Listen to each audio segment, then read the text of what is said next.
Welcome to the Prayagraj institute. आज हम लोग बात करेंगे फिजिक्स और केमिस्ट्री से अति महत्वपूर्ण प्रश्नों के बारे में। हमारे सामने जो पहला प्रश्न है कि प्रतिध्वनि का कारण क्या है। आपको यहाँ पे बताना है कि जो प्रतिध्वनि होती है, इको होता है, जिसको इंग्लिश में इको बोलते हैं, उसका कारण क्या होता है। तो इसका कारण होता है ध्वनि का परावर्तन। जैसा कि आप इमेज में देख सकते हैं कि ये एक व्यक्ति है और यहाँ पे एक दीवार है।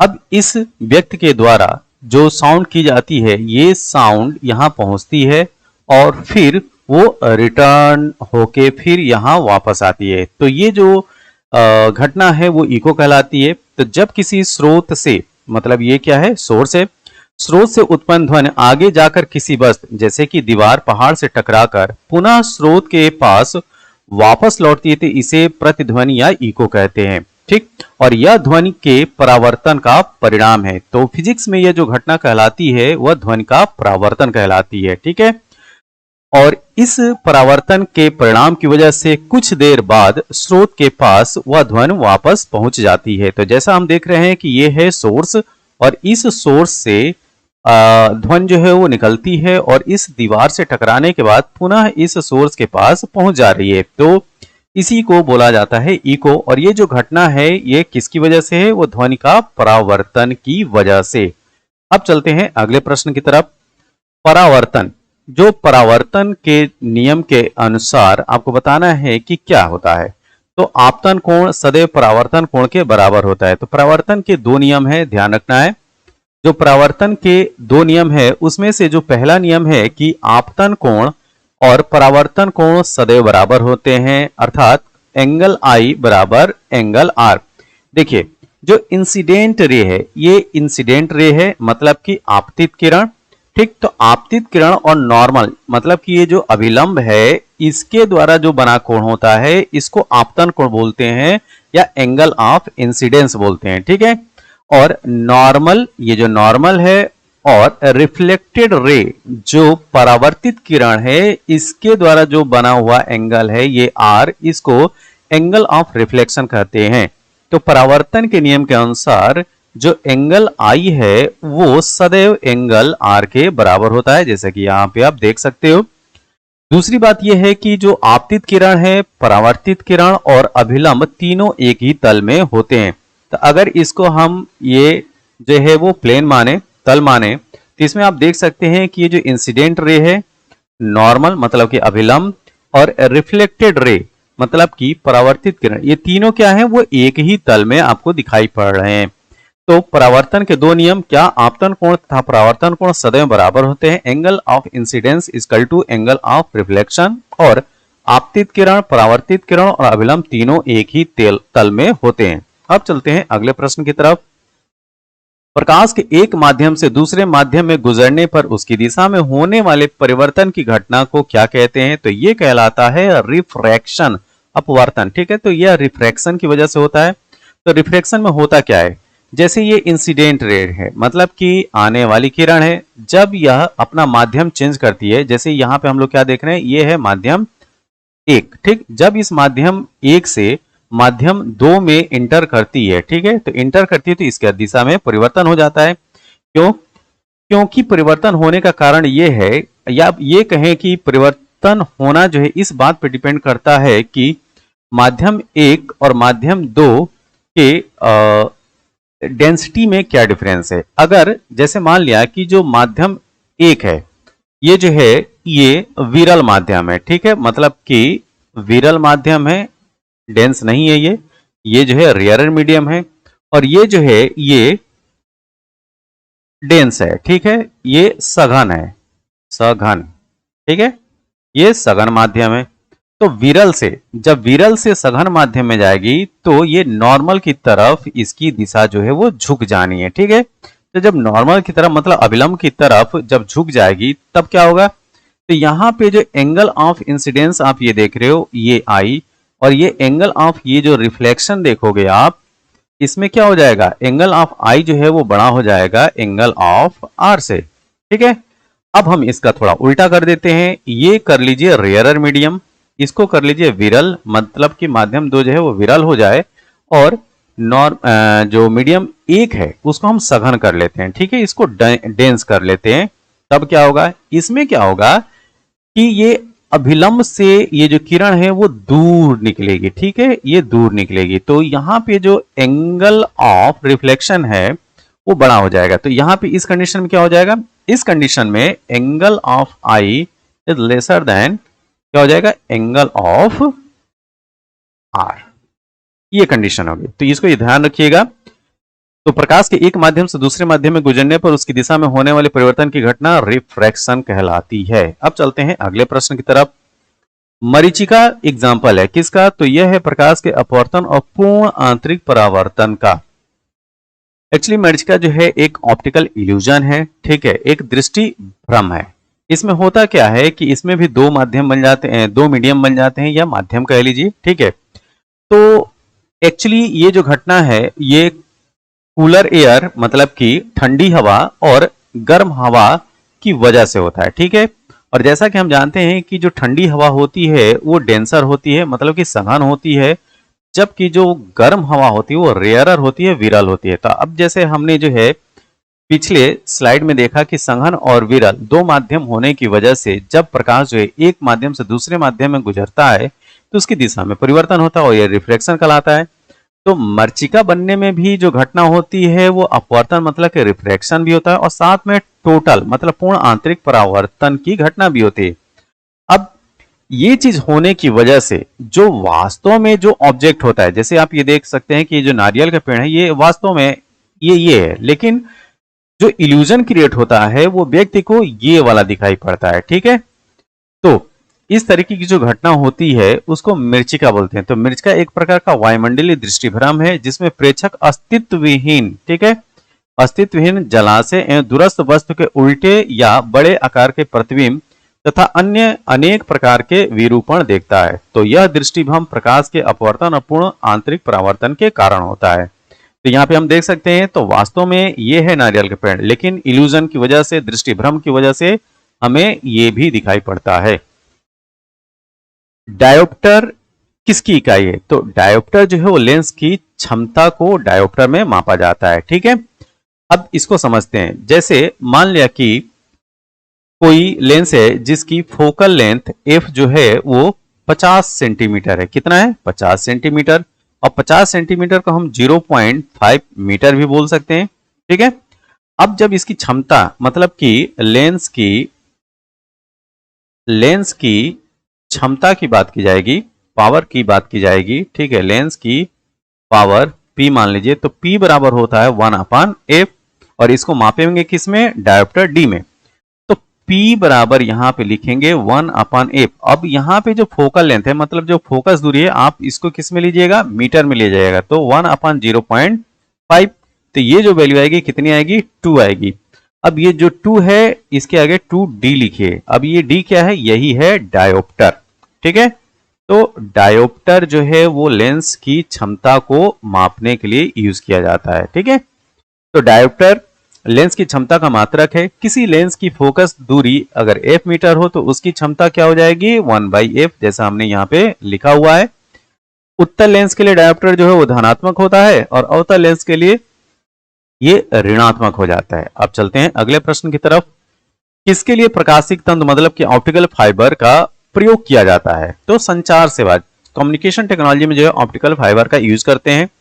तो प्रकाशीय तंतु पूर्ण आंतरिक परावर्तन मतलब कि टोटल इंटरनल रिफ्लेक्शन के ऊपर कार्य करता है और प्रकाशीय तंतु ऊर्जा की हानि के मतलब जो एनर्जी लॉस होती है इसमें नहीं होती है के बिना जो है वो संचार सिग्नल को एक स्थान से दूसरे स्थान तक पहुंचाने का काम करता है, ठीक है। तो ऑप्टिकल फाइबर का जो प्रिंसिपल है फिजिक्स में वो क्या है, टोटल इंटरनल रिफ्लेक्शन, और ये यूज किस में होना है, संचार सेवा में मतलब कि कम्युनिकेशन सेवा में।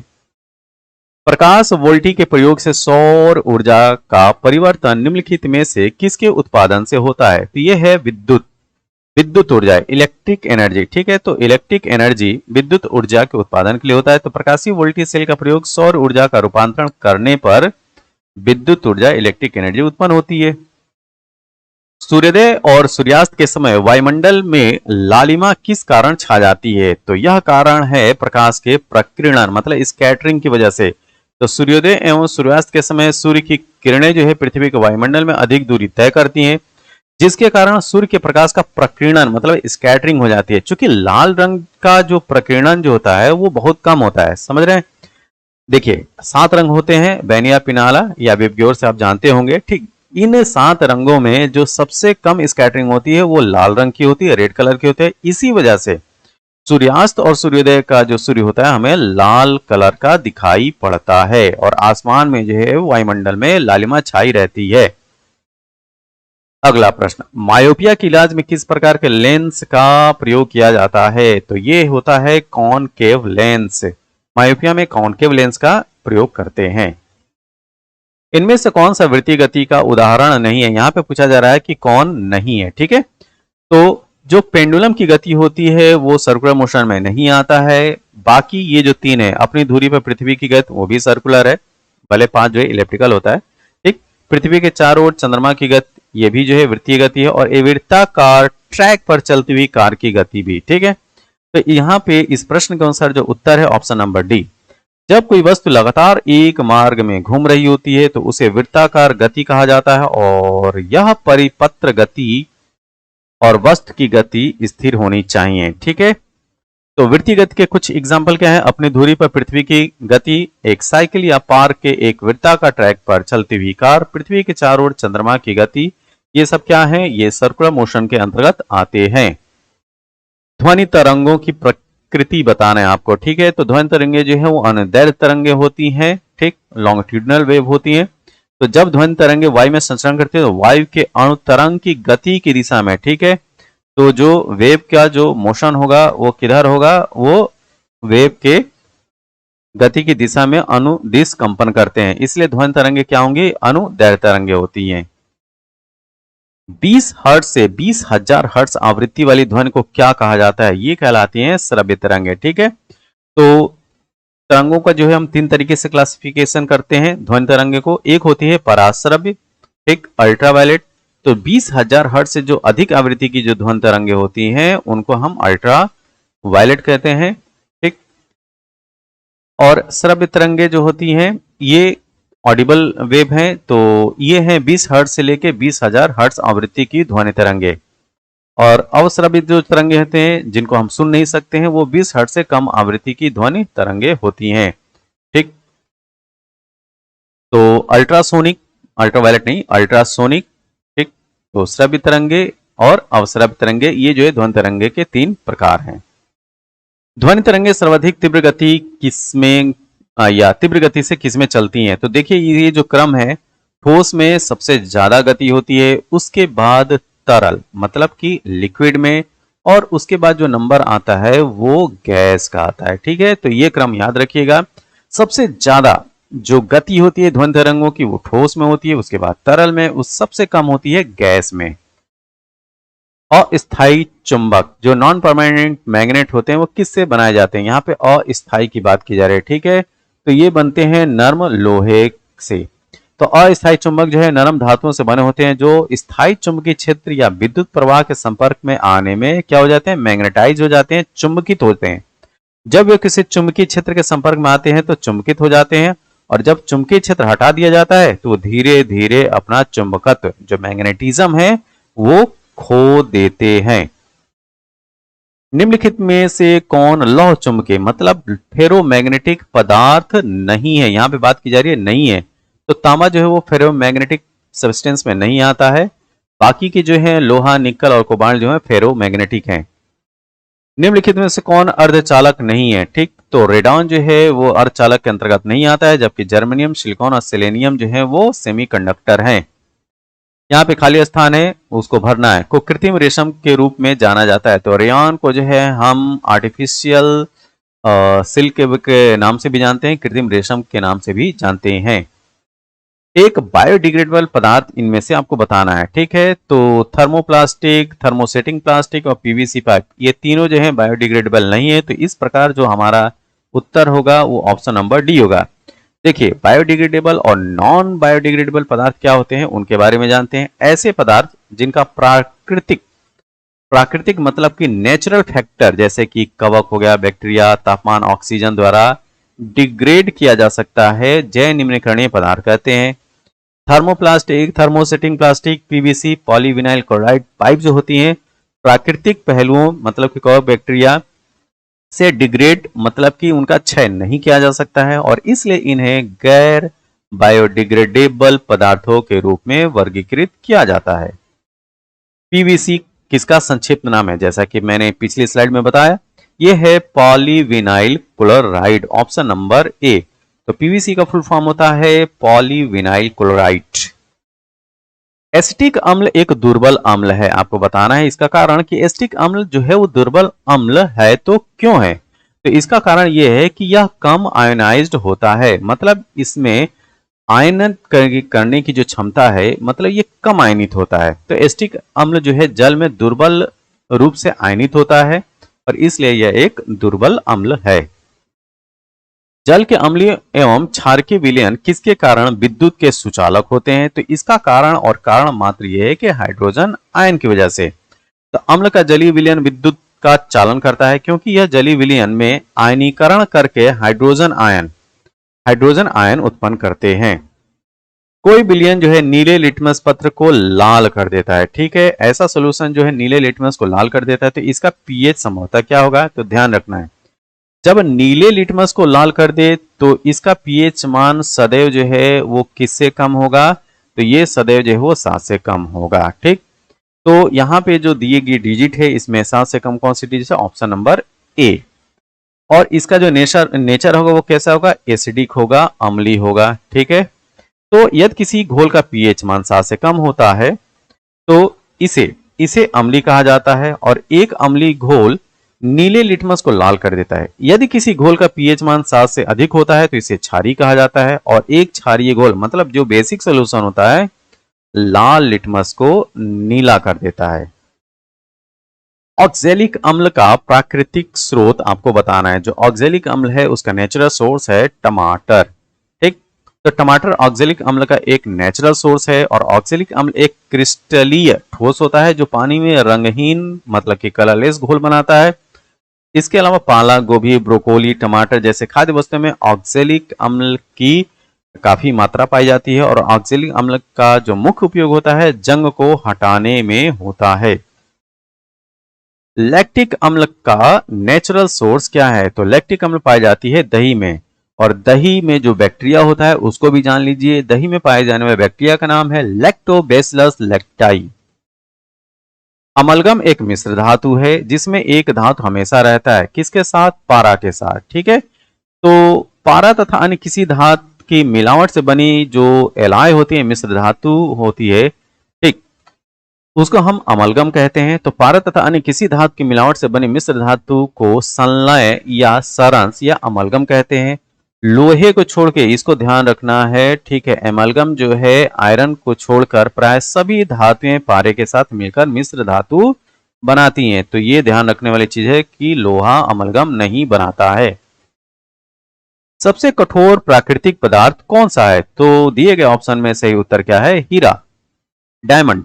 तो सबसे कठोर प्राकृतिक पदार्थ हीरा है और हीरा कार्बन से बने होते हैं, ठीक है, जो पृथ्वी की गहराई में पाए जाने वाले उच्च दाब और ताप से प्रभावित होते हैं।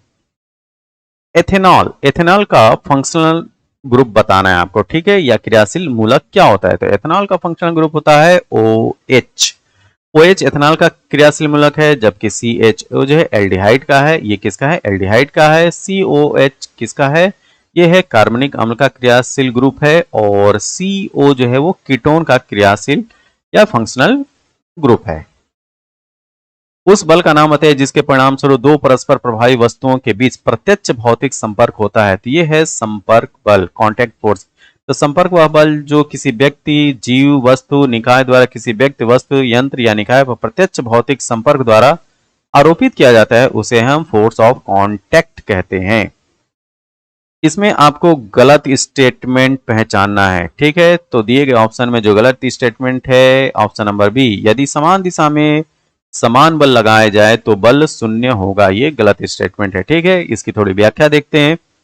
वस्तु के आकार को बदलने के लिए बल की आवश्यकता होती है, यह सही है क्योंकि आकार, दिशा और गति को बदलने के लिए बल की आवश्यकता होती है।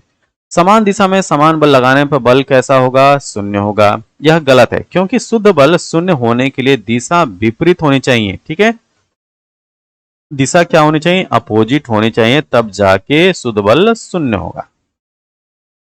एक आवेशित वस्तु मतलब कि जो चार्ज्ड ऑब्जेक्ट है, जब किसी दूसरी आवेशित अथवा अनावेशित वस्तु पर बल लगाती है तो वह बल कहलाता है। यह होता है स्थिर वैद्युत बल, electrostatic force, option number B. तो एक आवेशित वस्तु जब किसी दूसरी आवेशित या अनावेशित वस्तु पर बल लगाती है तो उसको बोलते हैं स्थिर वैद्युत बल। गैर संपर्क बल का उदाहरण इसमें से क्या है? तो चुंबक द्वारा लगाया गया बल। तो गैर संपर्क बल यह एक बल है जो किसी वस्तु के संपर्क में आए बिना उस पर कार्य करता है, जैसे गुरुत्वाकर्षण बल, विद्युत बल और चुंबकीय बल। बल लगाने के लिए भौतिक संपर्क की आवश्यकता इसमें नहीं होती है और गैर संपर्क बल को संपर्क की आवश्यकता नहीं होती है और एक चुंबक लोहे को भौतिक रूप से बिना छुए आकर्षित कर लेता है। हमारी मांसपेशियों के क्रिया स्वरूप लगने वाले बल को क्या कहते हैं? ये कहलाता है पेशीय बल, ऑप्शन नंबर सी। हमारी मांसपेशियों के क्रिया स्वरूप लगने वाले बल को पेशीय बल कहते हैं और पेशीय बल तभी लगाया जा सकता है जब पेशियां किसी वस्तु के संपर्क में हो। ठीक है, इसलिए इसे संपर्क बल भी कहते हैं। किसी पृष्ठ के प्रति एकांक क्षेत्रफल पर लगने वाले बल को क्या कहते हैं? ये कहलाता है फोर्स, ये कहलाता है दाब। ठीक है, तो दाब प्रेशर P बराबर होता है F अपॉन A। ठीक, तो यूनिट एरिया में लगने वाले बल को हम दाब बोलते हैं और दाब की इकाई होती है पास्कल। ठीक है, वस्तुओं की गति की अवस्था में परिवर्तन का क्या कारण होता है? घर्षण बल, ऑप्शन नंबर सी। तो घर्षण वह बल है जो संपर्क में वस्तुओं को दो सतहों के बीच सापेक्ष गति का विरोध करता है और यह किसी वस्तु की गतिशीलता में परिवर्तन या बदलाव के लिए जिम्मेदार है। निम्नलिखित में से कौन सा बल सबसे दुर्बल बल है? ठीक है, तो गुरुत्वाकर्षण बल जो है वो सबसे दुर्बल बल, सबसे वीक फोर्स में आता है। ठीक है, ये क्वेश्चन अक्सर पूछा जाता है। तो गुरुत्वाकर्षण क्या होता है? तो दो निकाय मतलब दो बॉडी जिनमें द्रव्यमान या ऊर्जा हो उनके बीच आकर्षण बल गुरुत्वाकर्षण बल कहा जाता है और यह बल सभी वस्तुओं को पृथ्वी की ओर खींचता है। भौतिकी में किए गए कार्य को परिभाषित किया गया है कैसे? एक बल ने किसी वस्तु का विस्थापन किए बिना उस पर कार्य किया है केवल जब कोई वस्तु विस्थापित होती है, केवल तभी जब बल ने वस्तु पर कार्य किया हो। तो दिए गए ऑप्शन में कोई भी ऑप्शन जो है वो सही नहीं है। ठीक है, तो इसको थोड़ा सा विस्तार पूर्वक देखते हैं। देखिए, किया गया कार्य तब कहा जाता है जब किसी वस्तु पर लगाया गया बल वस्तु को बल की दिशा में एक निश्चित दूर से विस्थापित करता है और किए गए कार्य का जो एसआई इकाई है न्यूटन मीटर या जूल है। कार्य तब होता है जब दी गई शर्त को पूरा करता है। क्या? एक बल को किसी वस्तु पर कार्य करना चाहिए, लगाए गए बल की दिशा में लगाए गए बल के कारण शरीर का विस्थापन होता है, तब कहा जाएगा कि कार्य हुआ। पृथ्वी के चारों ओर चंद्रमा की गति का किस कारण होती है? ठीक है, तो ये गुरुत्वाकर्षण बल के कारण होती है, ऑप्शन नंबर बी। तैरती वस्तु पर ऊपर की ओर लगा बल क्या कहलाता है? तो ये कहलाता है उत्प्लावन बल।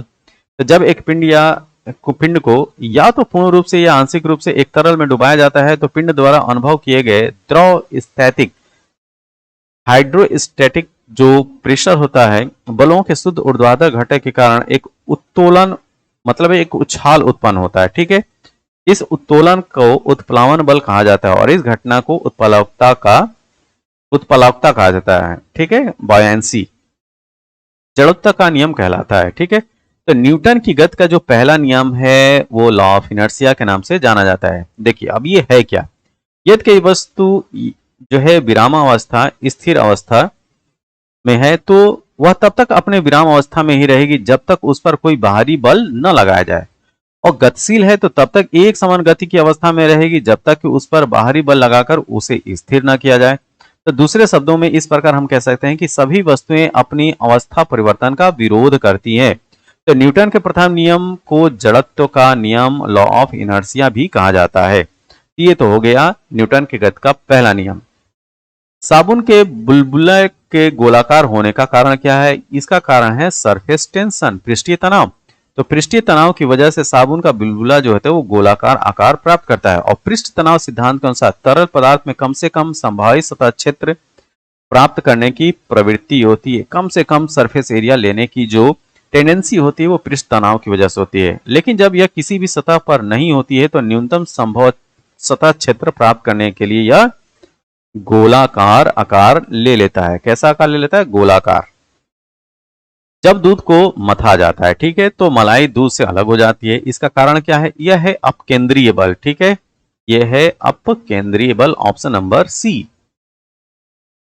इनमें से किसे क्रिया प्रक्रिया का नियम भी कहा जाता है? तो न्यूटन की गति का जो तीसरा नियम है, न्यूटन की गति का जो तीसरा नियम है उसे क्रिया प्रक्रिया का नियम भी कहते हैं। तो देखिए, न्यूटन की गति का तीसरा नियम, प्रत्येक क्रिया के बराबर उसके विपरीत दिशा में प्रतिक्रिया होती है।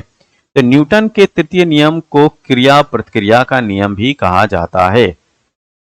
इनमें से किसे संवेग संरक्षण का नियम, ठीक है, law of conservation of momentum, संवेग संरक्षण का नियम भी कहा जाता है? तो न्यूटन की गति का जो दूसरा नियम है, न्यूटन की गति का जो दूसरा नियम है उसको संवेग संरक्षण का नियम भी कहते हैं। तो इसमें है क्या?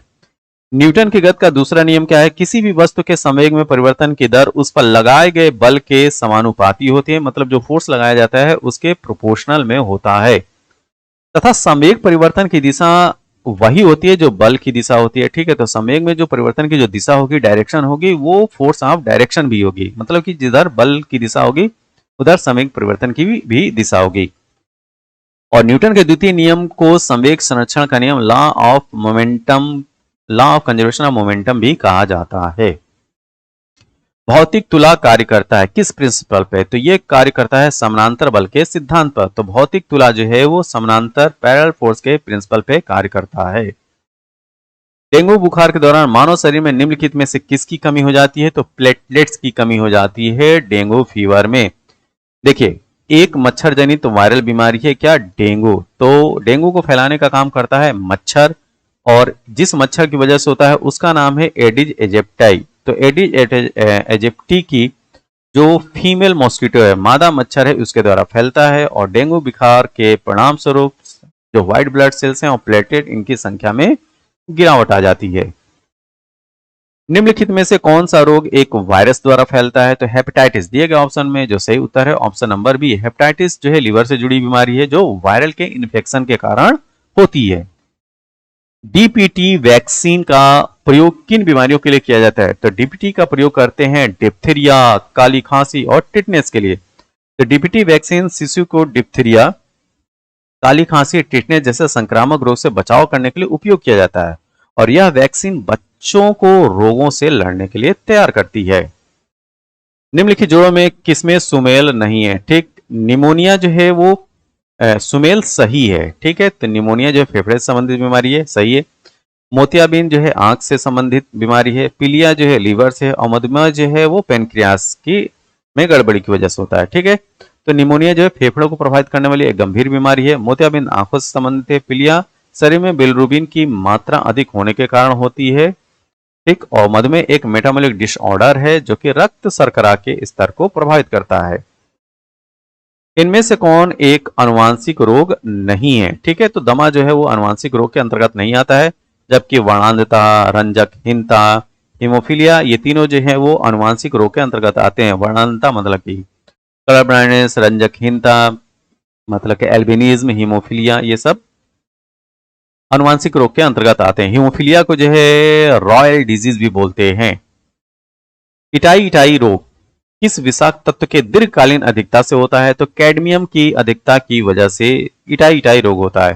तो इटाई इटाई रोग जो है कैडमियम के संपर्क में आने के कारण होता है, जो औद्योगिकरण, इंडस्ट्रियलाइजेशन से संबंधित मानव गतिविधियों के परिणाम स्वरूप उत्पन्न होता है। यह वीडियो आपको कैसा लगा? इस वीडियो में फिजिक्स और केमिस्ट्री के हमने बेहतरीन क्वेश्चन देखे। जैसा भी यह वीडियो लगा हो, आप अपने सुझाव जो है कमेंट बॉक्स में जरूर दें। तब तक के लिए थैंक यू, धन्यवाद।